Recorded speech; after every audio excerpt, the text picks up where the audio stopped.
So hello and everyone, my name is Vijay. आप सभी लोगों का बहुत बहुत स्वागत इस ई पाठशाला की वीडियो लेक्चर सीरीज में। क्लास 12th का एक चैप्टर है इंडियाज एक्सटर्नल रिलेशन। चैप्टर 4 है। फुल वीडियो सीरीज आपको हमारे ऐप पे भी मिल रही है और चैनल पे भी हम सारी चीज़ें अपलोड करते जा रहे हैं।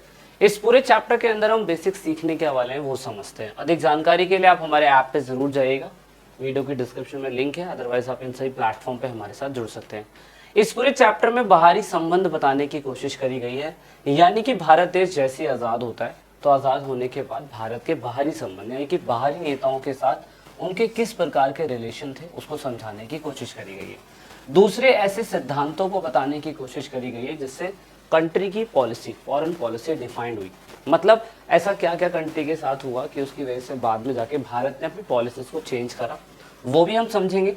साथ में हम समझेंगे इंडिया की हिस्ट्री के बारे में कि किस तरीके से उसके चाइना और पाकिस्तान के साथ रिलेशन खराब हुए या अच्छे बने। एंड देन प्रेजेंट टाइम पे जो भारत की न्यूक्लियर पॉलिसी थी उसका रिलेशन किस तरीके से बताया गया है प्रेजेंट टाइम पे। पुराने ज़माने में जब ये पहली बार बनी थी तो कैसी थी और अभी बनी है तो कैसी है। वैसे तो दो संबंध मैं आपको बता दूं होंगे हमारे इस बुक के अंदर, लेकिन एनसीईआरटी सिर्फ आपको एक ही समझाने की कोशिश करती है। यानी कि भारत के दो संबंध होंगे, भारत के दो संबंध होंगे। एक होगा बाहरी संबंध और एक होगा आंतरिक संबंध। आंतरिक संबंध के बारे में आप भारत की पॉलिसी ये समझेंगे कि भारत के अंदर जो सेपरेट मूवमेंट होते हैं, भारत के अंदर जो गृह युद्ध जैसी परिस्थितियां होती हैं उससे भारत किस तरीके से जूझता है, इसके बारे में समझाने की कोशिश करी जाएगी।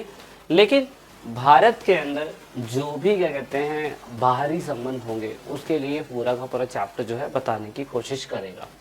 तो सबसे इम्पोर्टेंट बात क्या है, भारत जब आज़ाद हो रहा था 1947 के टाइम पीरियड में, तो आपको पता है कि दुनिया उस टाइम पीरियड पे कोल्ड वॉर की चपेट में लगी हुई थी, क्योंकि उस टाइम पे यूएसएसआर और यूएसए के बीच में शीत युद्ध जैसी परिस्थिति बनी हुई थी। शीत युद्ध के बारे में आपको नहीं पता है तो अधिक जानकारी के लिए पहला चैप्टर जरूर वॉच आउट करिए, क्योंकि उसमें शीत युद्ध से रिलेटेड सारी चीज़ें थी। 1945 से लेकर 90 के बीच में शीत युद्ध बहुत एक पीक पे था 45 सालों तक, और भारत ऐसी परिस्थिति में आज़ाद हुआ तो भारत को उस टाइम पीरियड पे बाहरी संबंध बनाने के लिए मौका नहीं मिल पाया। लेकिन हाल फिलहाल कहानी बहुत अच्छी जब बनती है जब भारत अपने ऐसे दोस्तों के साथ, ऐसे कंट्रियों के साथ रिलेशन डेवलप करता है जो बिल्कुल उनके जैसे हैं। एग्जाम्पल के लिए आप जब स्कूल के अंदर एंट्री लेते हैं, पहला डे स्कूल का होता है, 10, 15, 20 दिन, 1 महीना, 6 महीना बीत जाता है, तो आपकी अपनी जो दोस्ती होती है ना, अपने ही सेम लेवल के लोगों के साथ, अपनी ही सेम सोच वाले लोगों के साथ दोस्ती घनिष्ठ होती चली जाती है। ये आप कभी भी नोटिस करना। सेम ऐसा ही यहाँ पे इंडिया के साथ भी होता है। इंडिया जैसे ही आज़ाद होता है उसके बाद साउथ अफ्रीका के कॉन्टिनेंट, साउथ एशिया के कॉन्टिनेंट की जितनी भी कंट्रियां हैं वो भी 1990 के, 70 के, 60 के दशक में आज़ाद होना चालू हो जाती है।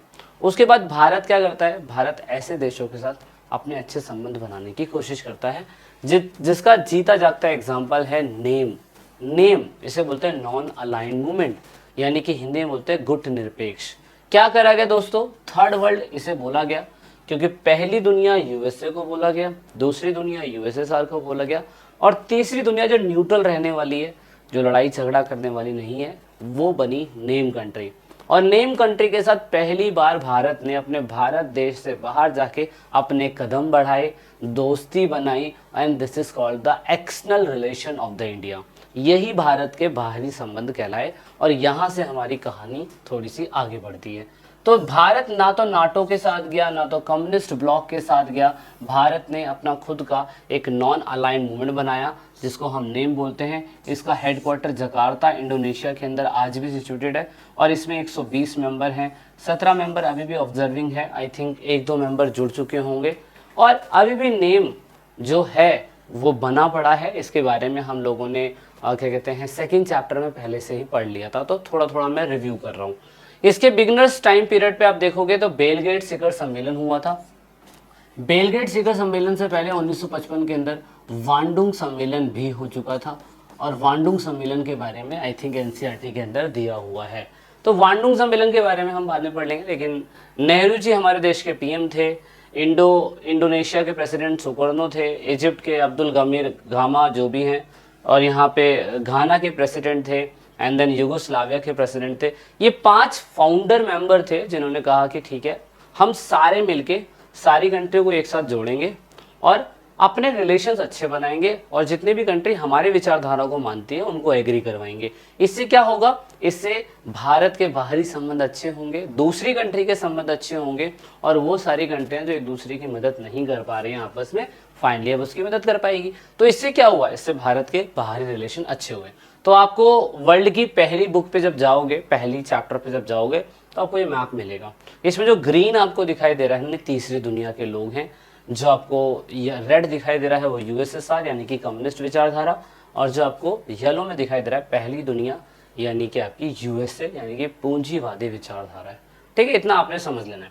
अब फाइनली भारत जब अपनी पॉलिसी अच्छी बना रहा था, तो सबसे पहले भारत ने उस टाइम पीरियड पे दूसरे देशों से संबंध बनाने से पहले अपने आप में एक कसम खाई। उन्होंने कहा कि देखिए, अगर हमारे बाहर संबंध जा रहे हैं, बाहर रिलेशन जा रहे हैं, तो भैया हमें अपने सिद्धांतों को फॉलो करना जरूरी है। एग्जाम्पल के लिए आप लोगों ने ये भी सुना होगा, जब कोई लड़की बाहर कॉलेज पढ़ने जाती है तो पेरेंट्स लोग कहते हैं उनको कि देखो, कुछ मर्यादाओं को आपको ध्यान में रखना है।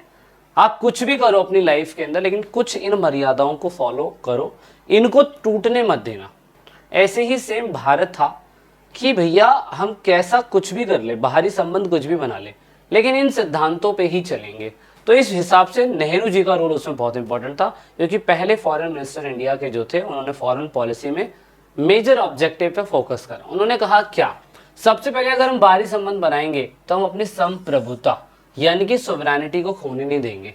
यानी कि हम कभी भी ऐसा नहीं करेंगे कि दूसरे देशों के हाथों में अपना कंट्रोल दे दे, कभी नहीं करेंगे। दूसरा, टेरिटोरियल इंटीग्रिटी यानी कि क्षेत्रीय अखंडता को बनाए रखेंगे। कभी भी ऐसा काम नहीं करेंगे कि यूपी वाला खुश हो गया, बिहार वाला खुश नहीं हो रहा, पंजाब वाला खुश हो गया लेकिन हरियाणा वाला खुश नहीं हो रहा। नहीं, हम क्षेत्रीय अखंडता को बनाए रखेंगे। दूसरा, हम कोशिश करेंगे कि इकोनॉमिक डेवलपमेंट बड़ी तेजी से होता रहे, बहुत तेजी से रैपिड ग्रोथ होगा तो कहानी बन पाएगी, अदरवाइज कुछ भी नहीं। तो इस वजह से आप कह सकते हो कि इंडिया में बहुत सारे लोग यही कहने लग गए कि सोवियत मॉडल बहुत अच्छा है, दूसरे लोग कहने लगे अमेरिका का मॉडल बहुत अच्छा है। यानी कि सोवियत आइडियोलॉजी का मतलब साम्यवादी विचारधारा, जिसमें सारा कंट्रोल सरकार के हाथ में होता है, और पूंजीवादी विचारधारा यानी कि कैपिटलिस्ट आइडियोलॉजी, जिसका मतलब सारी कंट्रोल पूरी तरीके से किसके हाथ में होगी, पैसों के हाथ में होगी। तो भारत ने कहा ऐसा कुछ भी नहीं है, हम इसमें से एक तीसरा रास्ता अपनाएंगे, and this is called pro US policy. A few leader and political party wanted to India the pro US policies. मतलब भारत ने ये कोशिश करा कि अपनी विदेशी नीति यानी कि अगर बाहर के साथ रिलेशन बना रहे हैं तो हमें पूंजीवादी ना रखते हुए थोड़ी सी एडवांस रखनी पड़ेगी। इसलिए हमने दोनों ब्लॉगों को हटाया। हमने कहा ना तो हम सोवियत की तरफ जाएंगे और ना ही हम अमेरिका की तरफ जाएंगे, हम एक तीसरा रास्ता अपनाएंगे, and this is called the name.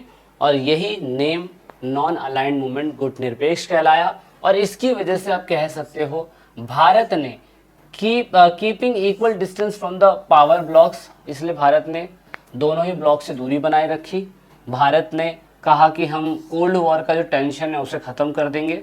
Bharat ने कहा कि हम यूएन की पीस पॉलिसी ऑपरेशन पे पूरी तरीके से फोकस करेंगे, लेकिन ना ही हम यूएसए के साथ जाएंगे और ना ही हम यूएसएसआर के साथ जाएंगे। लेकिन भारत ने दूसरे देशों के साथ रिलेशंस बनाए, और रिलेशन बनाने का सबसे बड़ा रीज़न आपको पता है, मैंने पहले कहा था 1955 में सबसे पहले एफ्रो एशियन यूनिटी, क्या कहते हैं, एफ्रो एशियन बोलते हैं इसको, ये 1955 में हुआ था सबसे पहली बार। Nehru era mark the establishment of contact between the India and other newly independent state in Asia and Africa. India convince the Asia relation conference March 1947। पहली बार भारत ने कोशिश करी थी कि एशिया की जितनी भी कंट्रियां हैं जो नई डेवलप हो रही हैं उनको एक साथ मिला के लाया जाए, और लाने के बाद ही कहानी थोड़ी बहुत अच्छी बन पाएगी। इस हिसाब से आप कह सकते हो India support the process of decolonization and oppose the racism especially apartheid system in South Africa. उन्होंने कहा, कोशिश करा कि डीकोलोनाइजेशन हो, यानी कि जहाँ जहाँ पे अंग्रेजी सरकार थी वहाँ पे क्या कहते हैं उपनिवेशीकरण बंद होता चला जाए। और दूसरा, जो नई डेवलप कंट्री है उन कंट्रियों के अंदर कहा कि भाई नक्सलवाद, रंग भेद, उसके बाद रेसिज्म, ये कास्ट सिस्टम, ये सब नहीं होना चाहिए। और दैट इज़ वाई इंडिया ने पूरी तरीके से सबसे पहली बार इंडोनेशिया के अंदर बांडुंग सम्मेलन करा। आप ये देख सकते हो, ये इंडोनेशिया कंट्री आपको दिखाई दे रही है। 29 कंट्री, सबसे पहली बार जब 1955 में मीटिंग हुई सबसे पहली बार, तो 29 कंट्री एक साथ आई नेहरू जी के कहने पे, और इन्होंने कहा कि हाँ भाई हमें सब कुछ मिलके कुछ बड़ा काम करने की ज़रूरत है। और यहाँ पे आप देख सकते हो मेयर डेका बिल्डिंग है जहाँ पर 1955 में पहली बार मीटिंग हुई थी। यहाँ पे 29 देशों के लोगों ने आपस में मीटिंग करी और इन्होंने कहा कि भैया देखो हम लोग ना तो यूएसए की तरफ जा सकते हैं और ना ही हम यूएसएसआर की तरफ जा सकते हैं। हम सारे अफ्रीका और एशिया की अभी छोटी मोटी नई उत्पन्न हुए देश हैं।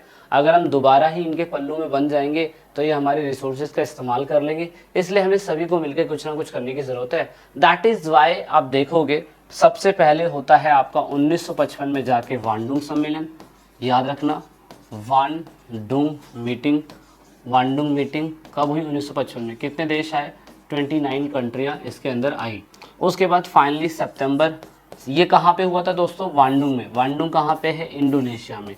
याद रखना, इंडोनेशिया के अंदर हमें ये देखने को मिलता है। उसके बाद सितंबर 1961 के अंदर हमने बेलग्रेड कहाँ पे है? यूगोस्लाविया में बेलग्रेड कैपिटल है। और फाइनली 29 देशों की जगह 25 कंट्रियों ने मिलके इस पे साइन करा और 25 कंट्रियों ने कहा कि हाँ भाई हम नेम कंट्री के पार्ट हैं। उन 25 कंट्रियों के अंदर 5 कंट्री जो थी फाउंडिंग मेंबर थी। फाइनली भारत ने अपना बाहरी संबंध पहली बार 1961 के अंदर जाके कंप्लीट करा और ये अपने आप में बहुत ज़्यादा बड़ी बात है कि ऐसा हुआ और भारत के बाहरी संबंध अब शुरू होने चालू हो गए। And this is the beginning of this chapter.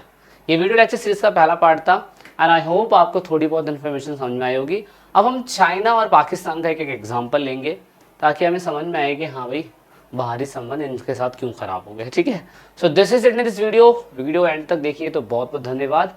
अधिक जानकारी के लिए मिलते हैं नेक्स्ट क्लास में। जय हिंद, जय भारत, वंदे मातरम। This is it in this video.